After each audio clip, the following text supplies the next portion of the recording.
सञ्चालिकामा अब धेरै पट्टा लाग्दो पनि भइसक्यो होला भाइ बहिनीहरूलाई। म छोटैमै सकाउँछु। आजको यस कार्यक्रममा प्रमुख अतिथिको रूपमा हाम्रो निमन्त्रणाले स्वीकारेर आउनुभएका विनायक अस्पताल तथा प्रस्तुति गृहका अध्यक्ष तथा भरत लामिछाने प्रतिष्ठान स्मृति प्रतिष्ठानका अध्यक्ष केपी लामिछानेज्यूलाई म एकदमै धन्यवाद भन्न चाहन्छु, उहाँलाई सम्झन चाहन्छु। मञ्चमा आसीन यस कलेजका प्राचार्यज्यू, मञ्चमा आसीन प्रशासन प्रमुखज्यू, मञ्चमा आसीन शैक्षिक निर्देशकज्यू, मञ्चमा आसीन हाम्रा सरहरू, म्याडमहरू, कोअर्डिनेटरहरू र सम्पूर्णलाई म चाहिँ एकदमै अभिवादन भन्न चाहन्छु। नवागत भाइ बहिनीहरूलाई म स्वागत गर्न चाहन्छु। र आज हामी एकदमै प्रतिकूल मौसम, प्रतिकूल अवस्थाबाट हामीले कार्यक्रम सञ्चालन गऱ्यौँ। भाइ बहिनीहरू बिहानै हामीले 9 बजे नै बोलायौँ, तर कार्यक्रम अलिक ढिलो गरेर हामीले सुरु गर्नुपर्ने परिस्थिति बन्यो। पहिलो दिन किन यस्तो भयो भन्ने लाग्यो होला, तर एकदमै मौसम प्रतिकूलता रह्यो। भाइ बहिनीहरूलाई थाहा छ, आज हामीले अलिक व्यवस्थित कार्यक्रम गर्न खोजेका थियौँ। यदि मौसम यस्तो नभएको भए हामीले यहाँ अलि राम्रोसँग व्यवस्था गरेर आजको ओरिएन्टेसन कार्यक्रमलाई अझ बढी इन्स्ट्रक्सनमूलक बनाएर अगाडि लाने हाम्रो सोच थियो र सम्भवतः अलि विद्यार्थीको सङ्ख्या पनि बढी हुन्थ्यो होला। आज विद्यार्थी सङ्ख्या करिब आधी जति छ। हामी थोरै टुकडीमा यति छलफल गरिरहेका छौँ। हामी अलि हाम्रो जति पनि इनरोल भएका विद्यार्थीहरू सबैजना भाइ बहिनीहरू सम्भवतः आउनुहुन्थ्यो होला। योभन्दा अघिल्लोचोटि पनि हामीले ओरिएन्टेसनको डेट फिक्स गऱ्यौँ, तर जनजी आन्दोलनले गर्दाखेरि हामीले त्यो टाइममा ओरिएन्टेसन अगाडि बढाउन सकेनौँ। फेरि त्यसलाई पोस्टपोन गरेर यहाँ ल्यायौँ।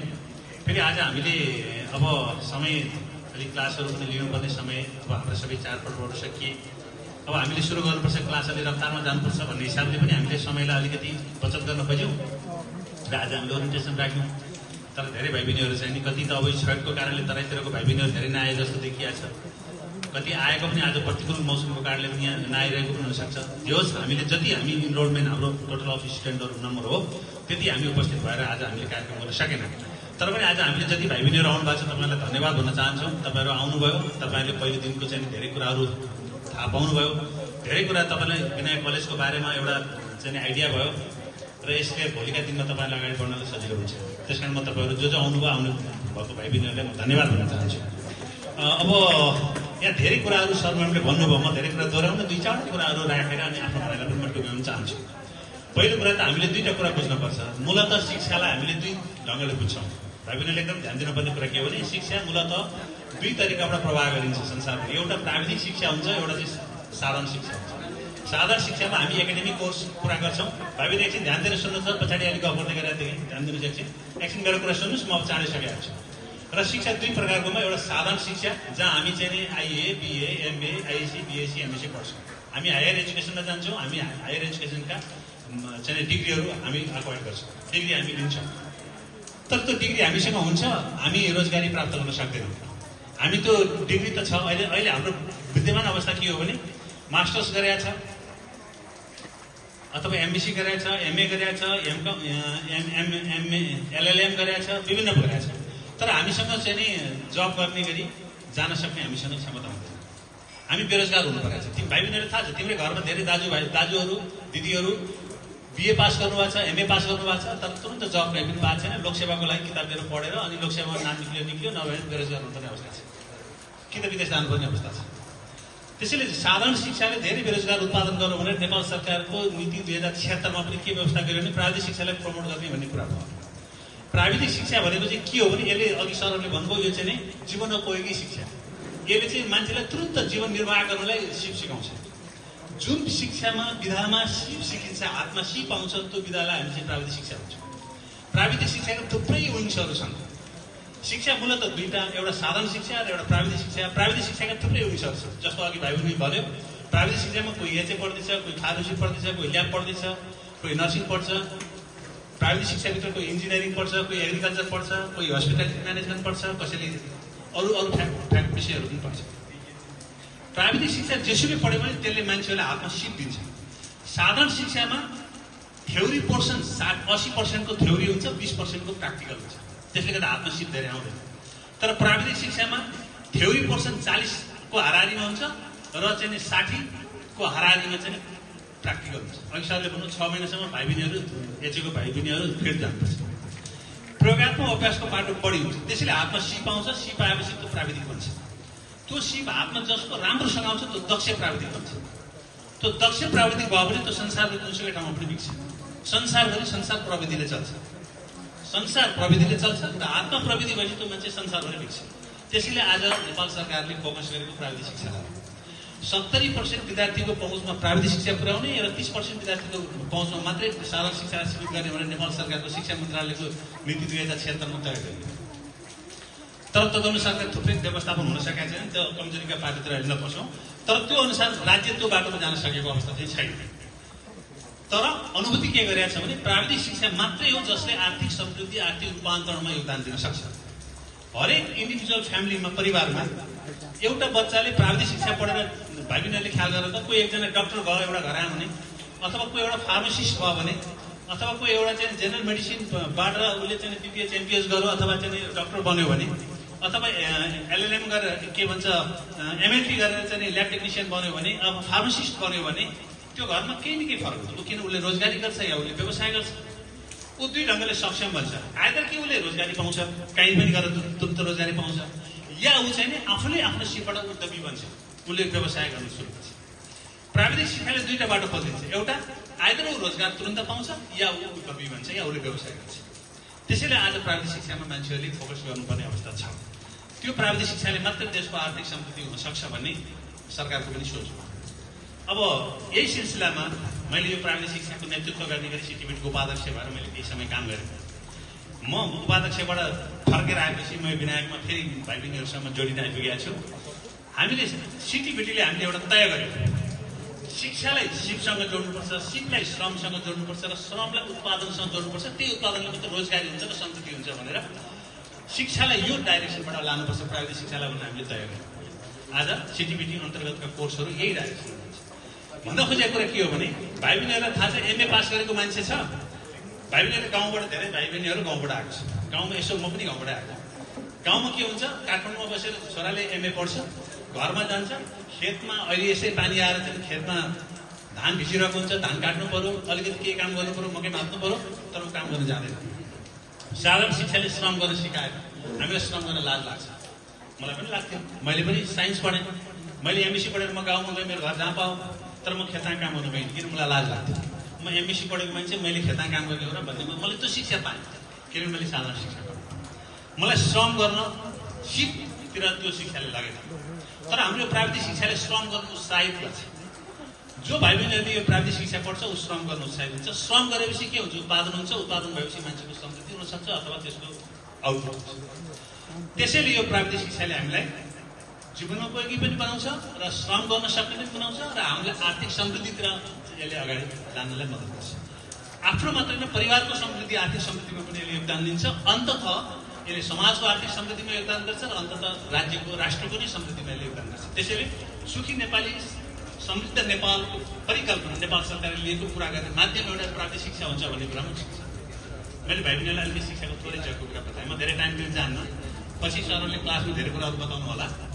अब म बाँकी विनायकको केही कुराहरू म राख्न चाहन्छु। विनायक सरहरूले सबैले भन्नुभयो, विनायक चाहिँ अब अरू सबै कलेजहरू, धेरै कलेजहरू छ, सिटिबिटी अन्तर्गतका धेरै कलेजहरूमध्ये विनायक कलेज एउटा कलेज जहाँ भाइ बहिनीलाई थाहा छ हामीसँग 5वटा फ्याकल्टी छ। 5वटा फ्याकल्टीमध्ये पिसिएल नर्सिङ कार्यक्रम अहिले हाम्रो स्थगनमा छ। हामीले करिब 16 वर्ष कन्टिन्यू हामीले चाहिँ नर्सिङ कार्यक्रम चलाएको थियौँ। तर करिब अहिले 3 वर्ष 4 वर्षदेखि हाम्रो कार्यक्रम चाहिँ स्थगनमा छ। त्यसका पछाडि अरू कारण छ। 100 बेडको अस्पतालको कारणले थियो, त्यो पनि हामीसँग अहिले भइसकेको छ। र नर्सिङ हामी योपल्ट प्रक्रियामा छौँ। सम्भवतः योपल्ट भर्ना गर्न पाइएन भने नेक्स्ट इयर हामी नर्सिङ भर्ना गरेर अगाडि बढ्छौँ। हामीसँग 100 बेडको अस्पतालको प्रोभिजन थियो, त्यो पनि हामीले पुरा गरिसकेका छौँ। बाँकी रहे 4वटा फ्याकल्टी जहाँ भाइ बहिनीहरू यहाँ बसिरहनु भएको छ। अब फ्याकल्टी वाइज हामीले शिक्षालाई गुणस्तरीय बनाउँछौँ। विनायक राम्रो छ। राम्रो छ के मानेमा राम्रो हुन्छ भने गुणस्तरीय शिक्षा भयो भने मात्रै त्यहाँ पढ्ने विद्यार्थीहरू पनि दक्ष बन्छ। अब गुणस्तरीय भने के गर्दा गुणस्तरीय हुन्छ त? गुणस्तरीय शिक्षाको परिभाषा के हो भने भाइ बहिनीहरू जहाँ पढ्न आउँछ नि, त्यो पढ्न आउने ठाउँमा केही राम्रा पक्षहरू हुनुपर्छ। भन्यो कि पहिलो त्यहाँको भौतिक संरचनाहरू राम्रो हुनु पर्यो। बस्ने ठाउँ हुनु पर्यो, पढ्ने पढाउने ठाउँ हुनु पर्यो, लाइब्रेरी हुनु पर्यो, होस्टेल हुनु पर्यो, क्यान्टिन हुनु पर्यो, डेस्क बेन्च हुनु पर्यो। पहिला भौतिक संरचनाहरू यथेष्ट हुनु पर्यो। नम्बर 1 जसले गुणस्तरीय शिक्षामा योगदान गर्छ। नम्बर 2 दक्ष हाम्रा प्रशिक्षकहरू हुनु पर्यो। भाइ बहिनीहरूलाई थाहा छ हाम्रो प्रशिक्षक सर म्याडमहरू वरिपरि हुनुहुन्छ, कति डक्टरहरू हुनुहुन्छ, कोही पिएचडी गर्नुभएको हुनुहुन्छ। सबैजना अहिलेसम्म हामी बसिरहेका छौँ। भाइ बहिनीले देखाएको छ विनायकमा जतिको दक्ष प्राविधिक शिक्षकहरू अरू कुनै पनि कलेजमा छैन। गर्वका साथ हामी त्यो कुरा भन्छौँ। सर म्याडमहरू हुनुहुन्छ, अहोरात्र मेहनत गर्नुहुन्छ उहाँहरू। भाइ बहिनीहरू आज अघि पनि म्याडमले भन्नुभयो काँचो माटो जस्तो भएर यहाँ आएको छ। यो काँचो माटोलाई कुमालेको घरमा ल्याएर राम्रो एउटा कुनै चाहिँ सामग्री बनाए जस्तै हामी यहाँबाट बनाएर पठाउँछौँ। त्यसमा तपाईँ निश्चिन्त हुनुहोस्। मात्रै हाम्रो अनुशासन, हाम्रो मर्यादा, हामीले भनेका कुराहरूमा तपाईँले पालन गर्नुपर्छ। हामी यहाँबाट 3 वर्ष निक्लिँदाखेरि तपाईँले समाजको एउटा योग्य चाहिँ दक्ष प्राविधिक बनाएर निकाल्छ। त्यसको 2 मात्रै छैन, तर यहाँभित्रका कुराहरू पालन गर्नुपर्छ। त्यसैले त्यो गुणस्तरीय हुनको लागि दक्ष प्रशिक्षकहरू चाहिन्छ जो हामीसँग हुनुहुन्छ। अब त्यतिले मात्रै पुग्दैन। प्राविधिक शिक्षाको अघि मैले भनेको थिएँ तपाईँले 60% हाम्रो प्रयोगात्मक अभ्यास गर्नुपर्छ। त्यो प्रयोगात्मक अभ्यास गर्ने स्थलहरू पनि यथेष्ट राम्रो हुनुपर्छ। अघि सरले भन्नु विनायक अस्पताल जहाँ धेरै बिरामीहरूको चाप हुन्छ। भाइ बहिनीहरूले मेडिकल लाइनको भाइ बहिनीहरू जहाँ प्रयोगात्मक अभ्यास गर्न चाहने हो त्यहाँ प्रयोगात्मक अभ्यास स्थलमा प्रशस्त बिरामीहरू। अब फार्मेसीको लागि त्यो अनुसारको प्रयोगात्मक अभ्यासको चाहिँ व्यवस्थापन फार्मास्युटिकल इन्डस्ट्री होला अथवा फार्मेसीहरू होला, जो फार्मेसीमा यथेष्ट औषधिहरू होला, जहाँ थुप्रै मान्छेहरूको चाहिँ किनबेच हुन्छ होला। ल्याबको भए थुप्रै स्याम्पलहरू कलेक्सन हुने ल्याबहरू हुनु पर्यो। त्यस्तै गरेर एचए भए त्यो चाहिँ एचएको लागि हेल्थ पोस्टहरू अथवा चाहिँ सम्बन्धित निकायहरूमा चाहिँ राम्रोसँग मान्छेको फ्लो हुने खालको ठाउँहरू चाहियो। हामीले प्रयोगात्मक अभ्यास गर्ने ठाउँहरू पनि यथेष्ट राम्रो हुनु पर्यो। अनि मात्रै हामी सिक्न सक्छौँ, हातमा सिकाउँछौँ। त्यसैले हामीलाई गुणस्तरीय दक्ष प्राविधिक जनशक्ति बन्नको लागि हामीलाई भौतिक संरचना राम्रो चाहियो, दक्ष प्रशिक्षकहरू चाहियो। हामीले प्रयोगात्मक अभ्यास गर्ने स्थल अत्यन्त राम्रो हुनु पर्यो। त्यसबाट हामीसँग पाठ्यपुस्तकहरू पनि त्यही अनुसार हुनु पर्यो। पाठ्यपुस्तक त हामीले हाम्रो तहले तयार गर्न सक्दैनौँ। हामीले चाहिँ अंगीकार गरेको सिटिपिटीको पाठ्यपुस्तक नै हामीले पढाउने हो। तर त्यो लाइब्रेरीमा यथेष्ट रूपमा छ छैन, लाइब्रेरी छ छैन, लाइब्रेरीमा त्यसको व्यवस्था छ छैन ले निर्धारण हुन्छ। त्यसकारण यी सबै कुराहरूको यथेष्ट व्यवस्था भएपछि मात्रै हामी दक्ष जनशक्ति उत्पादन गर्न सक्छौँ। अनि भाइ बहिनीहरूलाई हामी दक्ष बनाउन सक्छौँ। ती चिजहरू हामीसँग छ। हामी दावाका साथ भन्छौँ हामीसँग छ र हामीले अहिलेसम्म उत्पादन गरेका भाइ बहिनीहरू दक्ष बनेर बजारमा जान सकिन्छ।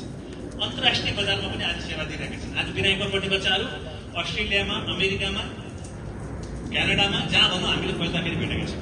इभन दुबईमा पनि छ। अब केही नगरी बस्ने त अब हामी के गर्न सक्छौँ। तर जसले आफ्नो भविष्यप्रति चिन्ता जाहेर गर्छ र केही गर्न खोज्छ ऊ भनेको आज कहीँ पनि बेरोजगार बस्नु परेको छैन र उसले राम्रोसँग आफूलाई सेटल गरेर बस्नु सम्भव भएको छ।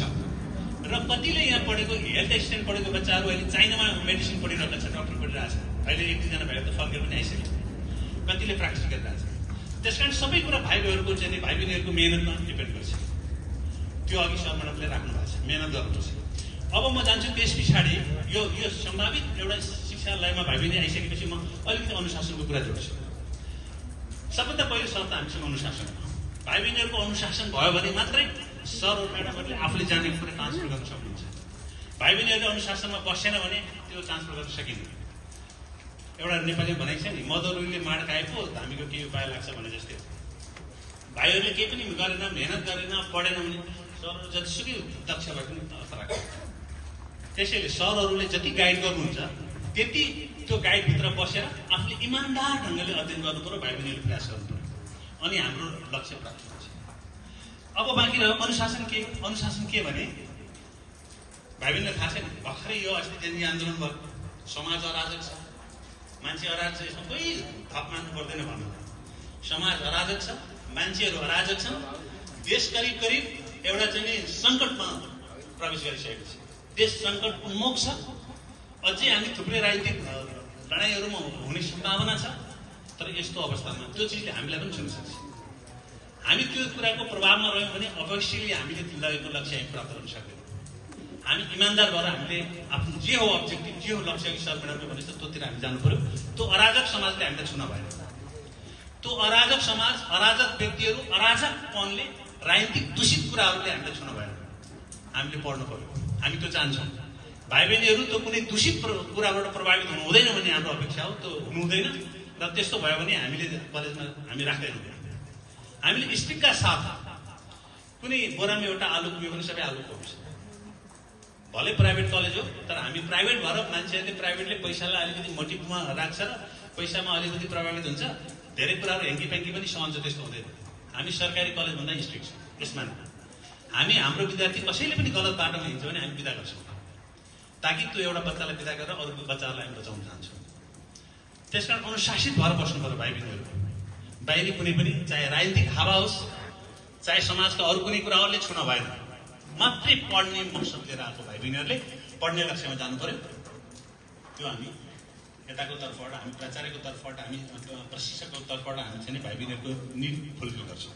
एउटा अर्को कुरा के छ भने अब सामान्य आचार संहिता हुन्छ नि, हामी मान्छे भएपछि मान्छेको आचार संहिता हाम्रा, हामीले कपाल कस्तो राख्ने हो, ड्रेस कस्तो लाउने हो, अनि नौन कस्तो पाल्ने हो, जुत्ता कस्तो लाउने हो, यी सबै कुरा एकदमै मर्यादित हुनु पर्यो। मर्यादित भनेको सामाजिक रूपले बस्ने, कलेजले तय गरेको रुलभित्र बस्ने। कपाल छोटो हुनु पर्यो, कपाल हाइलाइट गर्ने, नङ पाल्ने, एकदम चाहिँ अड ड्रेसहरू युज गर्ने, अनि त्यस पछाडि चाहिँ अलि आफूलाई स्मार्ट देखाउन, अलि आफू दुई चारवटा ओड हालेर अलिक फुर्ती देखाउन खोज्ने, त्यस्तो समक्ष त्यो चिजलाई हामी निरुत्साहित गर्छौँ। र त्यस्तो खालको कोही बच्चालाई एकचोटि सम्झाउँछौँ भएर नै बिदा गर्छौँ। त्यस्तो बच्चाहरूलाई हामीले अहिलेसम्म इन्टरटेन गरेका छैन। हामीले पहिला एउटा विद्यार्थी भाइ बहिनीहरू जस्तै नयाँ विद्यार्थी पढ्न आएको यसो हेरेको यत्रो टाटो भएर रहेछ। एउटा राजनीतिक सङ्गठनको तर्फबाट आयो, मैले नै उहाँलाई भनेको थिएँ ल हुन्छ ल्याउनु त भाइ भनेर, पछि हेरेको टाटो भएर रहेछ। बाबु बिदा गरेँ, तिमी कुनै पनि अर्को कलेजमा पढ्न जान सक्छौ, विनायकमा ठाउँ छैन भने मैले तुरुन्तको तुरुन्त यहाँ बिदा गरेँ। टाटो भरेर यत्रो टाटो बोकेर आम्स देखाएर आउने होइन कलेज। त्यस कारण त्यो पनि सम्भव छ। अर्को भनेको टिचरहरूलाई अलिकति टिच गर्ने, क्लासमा बस्ने, टिचरलाई टिच गर्न खोज्ने, अलिकति चाहिँ आफूलाई अलिक अड ढङ्गले प्रस्तुत गर्न खोज्ने, भएका साथीहरू मध्येमा आफूलाई अलिक हिरोजम देखाउन खोज्ने, अलिक हिरोइन हुन खोज्ने, त्यो समक्ष छ। त्यस्ता कुरा पनि अलाउ गर्दैन। त्यस्तोलाई हामी तुरुन्तै निष्कासन गर्छौँ। हामी केलाई बचाउँछौँ भने जो इमान्दार छ, जो राम्रो पढ्न चाहन्छ, जो सभ्य छ, जो सुसंस्कृत छ, जसले सिक्न उत्साहित छ, बढी मोटिभेट छ, एकदम अभिप्रेरित छ सिक्नलाई, सर म्याडम छ, धेरै कुरा ऊ चाहिँ क्वेसन गरिरहन्छ, फरक पर्दैन। 50औं क्वेसन गर, जतिसुकै कुरा सर म्याडमसँग इन्ट्रेक्सन गर, सर म्याडमहरू तयार हुनुहुन्छ, तर सकारात्मक र असल उद्देश्यका साथ। गलत उद्देश्य र गलत मनसायबाट चाहिँ त्यही खालको कुरा भयो भने त्यस्तो पनि स्वीकार्नु हुँदैन। त्यसकारण यो कुरा हो। अर्को ड्रेस हामीले अब अहिले त छैन, अब आज ड्रेस नआउँछ। ड्रेसको बारेमा एउटा कुरा के छ भने अहिले सिटिबीले नयाँ ड्रेस कोड तयार गरेको छ। पहिला फर्स्ट हामीले पहिला सेकेन्ड इयर, थर्ड इयरमा पढ्ने इयरको ड्रेस एक खालको छ, तर अहिले भाइ बहिनीहरूको ड्रेस चाहिँ सिटिबीले नयाँ कोड निकालेको छ ड्रेस कोड, र अब 3 वर्षको सबैको एउटै ड्रेस कोड हुन्छ। यो पल्ट चाहिँ ड्रेस कोड फरक छ र हामीले ड्रेस अब जस्तो अघि यहाँ हेऱ्यौँ, कोही भाइहरू चाहिँ नि अब धनगढीतिरको छ, कोही भाइ बहिनीहरू यतातिर गौरतिरको छ, कोही सर्लाहीको छ। अब कपडा कहाँबाट लिने, त्यहाँबाट लिएर आएको ड्रेस त कुनै कस्तो पर्ला, कुनै कस्तो पर्ला। हामीले सहजीकरणको लागि एकै ठाउँबाट एउटै टेलरबाट कपडाहरू गरिदियो भने कमसेकम त्यो क्वालिटी पनि एउटै हुन्छ, सिलाइको प्याटर्न पनि एउटै हुन्छ, एउटै हुन्छ भन्ने ढङ्गले हामीले फेसिलिटेट गरेका छौँ। यसमा कलेजको केही पनि छैन। जम्मा भाइ बहिनीहरू यतिजनालाई ड्रेसको बारेमा तिमीले सुनेका होला, धेरै कलेजहरूले ड्रेसमा चाहिँ यहाँ गर्छ त्यहाँ गर्छ, अनि ड्रेसमा चाहिँ यो गर्छ त्यो गर्छ। हामी त्यो केही पनि उद्देश्य होइन। हाम्रो उद्देश्य भनेको ड्रेसमा भेरिएसन नहोस् र भाइ बहिनीहरूलाई सहजता होस् भन्ने हिसाबले हामीले फेसिलिटेट गर्छौँ। हामी खालि मात्रै फेसिलिटेट गर्छौँ। हामीले त्यो एउटा टेलरलाई भनिदिएको छौँ, उसले आउँछ र सबै भाइ बहिनीहरूको अनुसारको चाहिँ ड्रेस बनाउँछ। अनि ड्रेस पनि हामीले तोके अनुसार हुन्छ। कसैको चुस एकदम चुस, कसैको यत्रो बेली खालको यस्तो हुँदैन। एउटा निश्चित खालको ड्रेस हुन्छ र त्यही ड्रेस चाहिँ हामीले लाउनुपर्छ। ड्रेस अनिवार्य लाएर आउनुपर्छ। अहिले ड्रेस छैन, द्याट्स फाइन, अहिले आउन पाइयो, तर जहिलेबाट ड्रेस हुन्छ त्यसपछि अनिवार्य ड्रेस लाउनुपर्छ। त्यसपछि एटेन्डेन्स अहिले हामीले एकदमै स्ट्रङली उठाएको कुरा के भने अनिवार्य हाम्रो एटेन्डेन्स हुनुपर्छ। एटेन्डेन्स 90% हुनै पर्यो, होइन भने कलेजमा चाहिँ फेरि एक्जाममा बस्नु पाइन्छ। सिटिबीले पनि दिँदैन, 90% एटेन्डेन्स पुऱ्याउनै पर्यो। आज अलि अल्छी लागेको भएन, अब भयो सरलाई यसो सम्झाएर म त गइनँ, त्यस्तो हुन्न।